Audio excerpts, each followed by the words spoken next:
some of you have read the articles that I wrote called Standing on the Shoulders of Giants, where I've analyzed the work of the big giants of industry, starting with Ford, that invented the flow lines, and then going to the person that I consider the biggest genius in industry, in operations at least, which is Dr. Ono. The one that have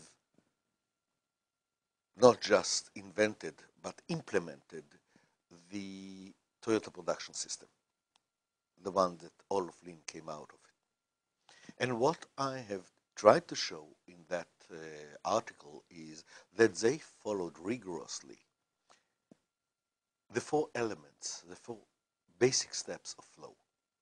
The first one is that improving flow is the main objective of production.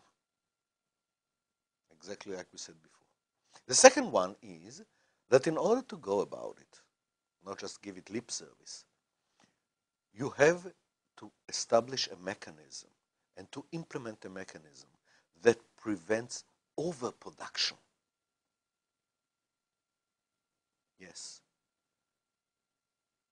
flow lines are so effective not because they are conveyor belts, but because there is limited space in front and after every work center in a line. And if this in a line, a work center filled up the space after it, and it continues to produce and spill it on the floor, nobody regards it as effective. In other words, the real thing there is don't produce when it's not needed. Same thing is definitely for the Kanban system. You don't have a Kanban card, you may be a very expensive worker working on a very expensive machine, but if you don't have a card, you are not allowed to produce. These are the mechanisms to prevent overproduction.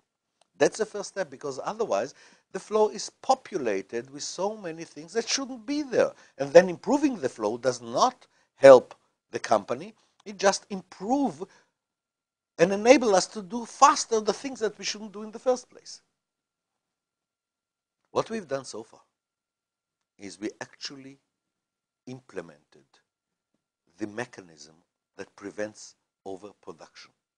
Haven't you noticed? We've established what the levels that we need from finished goods, and we are making sure that only those levels will be maintained, no more. And in order to enable that, we have to condemn local efficiencies, because otherwise what will happen? Now that we have excess capacity, even if the inventories are appropriate, even if we have reached all the levels that we wanted to reach in finished goods, since we do have people which don't have what to do all the time, we will make sure that they are working. In other words, we will violate the basic rule of flow. But then comes the fourth element. And the fourth element is, now that you prevented the overproduction, you have to balance the flow. In other words, you have to concentrate to take all the disruptions that slow down the flow. Only then. You see, this is one of the problems of theory of constraints. Practical problems. When Ford have put his rules of preventing overproduction by limiting the space, or when Ono have put his rules of preventing overproduction by limiting the amount of inventory per product that is allowed to accumulate between each two work centers through the Kanban system, the immediate result of these actions was that the total output of the company, the throughput, went down. And that's why there was no choice but to continue immediately to start to improve the flow by addressing the local processes. The problem of TOC is that the mechanisms that we are using to prevent overproduction, rather than reducing the throughput of the company, of increasing it dramatically while reducing the inventories.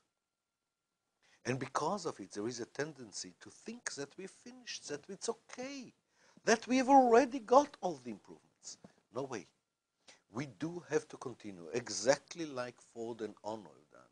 We have to continue to deal now with the local disturbances in order to improve things by another order of magnitude. That's imperative. But this does not mean that we have to deal with every disruption, because there are so many disruptions, there are so many things that can be corrected. The question is to build the mechanism that prioritize which disruption should be dealt with. You know what will happen otherwise. What disruptions are we going to deal with? Not the ones that it's important to take out, but the ones that we know how. Grave mistake.